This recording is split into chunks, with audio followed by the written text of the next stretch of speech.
ni Endebess, kaunti ya Trans Nzoia, shambani mwa William Koros. Shughuli za kutayarisha mahindi ili yauzwe zinaendelea. Koros ni mkulima tajika eneo hili. Anaelima mahindi katika shamba lake la ekari 600. Tunapomtembelea ni mwezi mmoja tangu serikali kutupilia mbali marufuku ya vyakula na mimea iliyobadilishwa misimbojeni, yani GMO. Kwa mkulima huyu, yeye ana haja na kuimarisha mapato yake kupitia mazao mengi.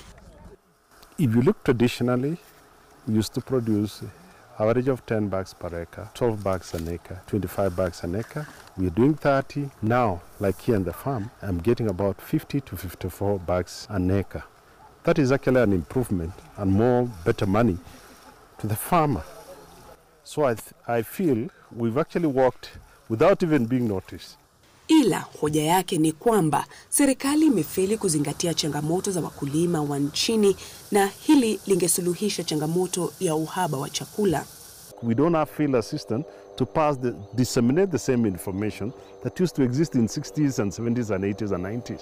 I think in the sub-county we have only one agricultural officer now, but we used to have about 40, 50 for the importation of the GMO maize. This is only a short-gap measure, but that is not the ultimate solution, because I'm very sure if farmers can adopt to the new technologies, new varieties, then in a year or so, 2 years, we'll actually sustain ourselves, and even maybe on second or third year, we'll be able to export to other neighboring countries.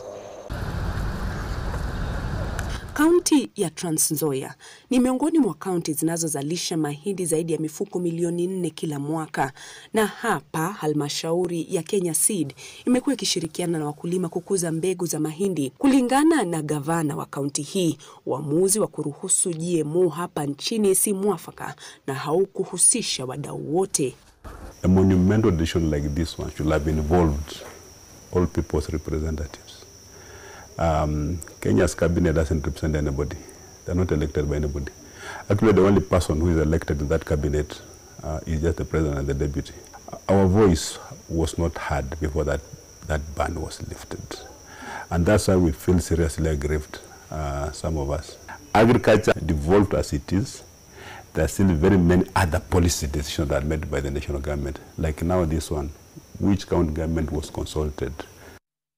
Hapa barani Afrika, nchi ya Afrika Kusini ndio ilikuwa ya kwanza kukubali ukuzaji wa chakula cha GMO. Nchi zingine kufuata nyayo zikawa Tanzania, Malawi, Uganda, Sudan, Misri, Nigeria, Burkina Faso na Ivory Coast.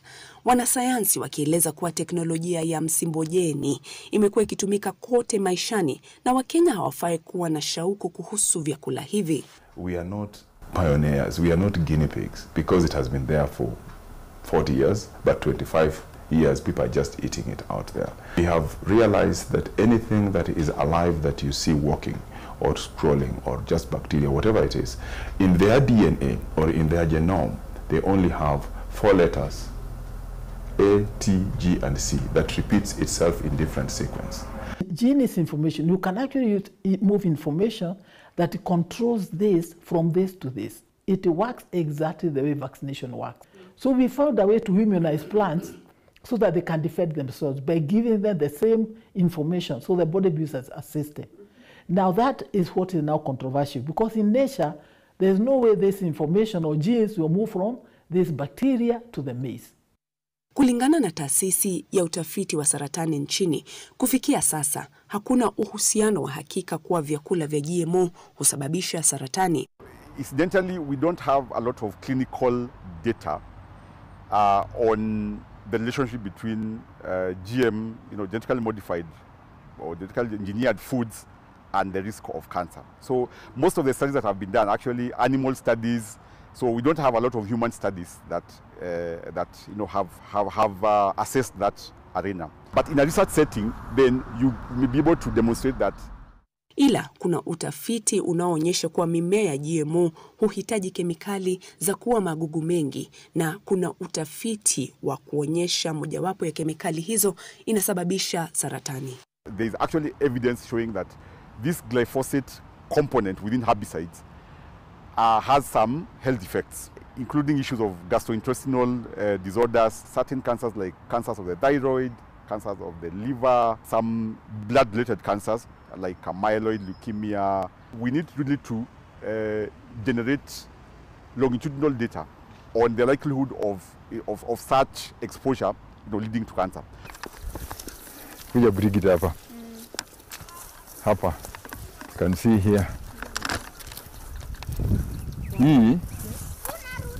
Hii pamba kama imekuwa tayari like this, unashika unatoa moja namna hii, unachuna. Mamlaka ya kitaifa ya usalama wa kibiolojia NBA tayari imeidhinisha ukuzaji wa pamba aina ya biti na mhogo. Tulisafiri hadi kaunti ya Busia na kutangamana na Barnabas Nyapara, mkulima wa pamba eneo la Teso Kusini. Amelima pamba kwa zaidi ya miongo mitano. Tulipata akivuna pamba ya biti aliyopanda. And with me as a farmer, practically on the ground, I have realized that BT is more productive than KSA 81M. It has got more balls, it grows quickly. At the moment, after harvesting, you can see the farm there, and I'm still continue picking. I've got already 3 tons in my store. Formerly, I used to get 1 or 2 tons. Hata ingawa Nyapara anasema zao lake limeimarika, ana changamoto ya kupata mbegu za biti na hata kemikali za kupambana na wadudu wanaoharibu zao lake. I should be empowered to have enough insecticide to fight these diseases, these insects. Serikali inapania kufufua upanzi wa pamba katika kanda ya magharibi mwa nchi, lakini mkulima huyu anatueleza kuwa nchi jirani za Uganda na Tanzania zinalipa vyema kuliko hapa. A Kenyan farmer should be induced to grow more cotton by giving a good price. It has been a problem of pricing and marketing. Ingawa sasa kuboresha kilimo sasa ndio naanza sasa kuboresha better the best. Francis Ekise ni mmoja wa wakulima wa mhogo hapa Asinge, anayekuza mbegu za mhogo, pia akitueleza tofauti ya mbegu za kisasa na za kale. Ungepata hii shamba iko na mchanganyiko ya varieties karibu 10, lakini kwa sasa specifically every paddock ama every portion na variety yake. Kimapato si mbaya, ni mzuri. Kwa mbegu utapata pesa, pia kwa tubers ni kama kuua ndege mbili na jiwe moja. Unatupa kwa mbegu iko pesa, tubers iko pesa. Wakulima wa mhogo hapa wakitumia teknolojia ya simu za rununu kuwawezesha kujua kama mmea wa mhogo uko na ugonjwa kabla haujaenea kwa mimea mingine. Najaribu kuangalia, tuna simu kama ya app kama hii to detect. Inapokuambia hii iko na brown stroke disease, tunaitwa rogging kwa lugha ya kilimo, yani kuiondoa. Hakuna haja zikae mingi na zilete magonjwa, hakuna maana. And like this is the evidence that maize easily get contaminated because these ones were purely purple. Hata hivyo, baadhi ya wanaopinga hatua hii ya serikali wanasema kuwa mbegu za GMO zitaangamiza mbegu asilia na kufanya nchi hii kutegemea kampuni za ughaibuni zinazouza mbegu za GMO. Pia huenda Kenya ikapoteza soko lake la bidhaa za kilimo barani Europa. Even if we embrace GMO, it would be surrendering our food sovereignty to other people so that they are the only one who can give us seeds every time we need to grow food. In Europe, a lot of countries, almost all the countries, GM is illegal. GMO food is illegal. Therefore, it will force a situation where we have a higher level of compliance than we used to have. And we might even lose those markets. Jambo linalopingwa na wanasayansi wa bioteknolojia. There is actually a UN moratorium not to use the terminator gene in development of GMO. Those seeds that we are calling indigenous, they have undergone several evolution and changes. That is why we are not the same people like our great-great-grandfathers. Genes change the expression profiles depending on the environment. That is what we call in our field epigenetics. Kulingana na mwenyekiti wa kamati ya kilimo bungeni, hatua ya Kenya kukubali kilimo cha GMO ilitokana na uhaba wa lishe kwa mifugo na muungano wa watengenezaji vyakula vya wanyama kuomba kuagiza mahindi ya GMO ili kupunguza gharama ya lishe ya wanyama na unga kwa jumla. Previous committee was involved and we consulted the executive to think about allowing the livestock feed manufacturers to import BT maize to reconstitute animal feed so that we stop competing with the cows for the same maize. Then it reduces the cost of the maize. And a packet of maize doesn't have to be 210, 250 shillings. It can be 180, 120. Ile chakula yote tumekuwa tukiagiza miaka hii yote tayari iko na GMO. Chakula yote tumekuwa tukiagiza. Kwa ile KEBS wanasema it must be less than 1%. So na hiyo less than 1% tunalipa 30-40% more kwa hiyo chakula ambayo iko 1% GMO.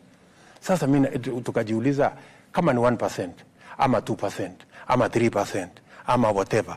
Si percent tu ni percent, sasa chakula yenyewe ni GMO tayari. Sasa hii kusumbuana na percentage ndio ulipe gharama nyingi, hiyo ni kukosa mpango. Kulingana na Rais William Ruto, lengo la serikali yake ni mimi kama kiongozi wa nchi siwezi kuhatarisha maisha ya wananchi walionichagua.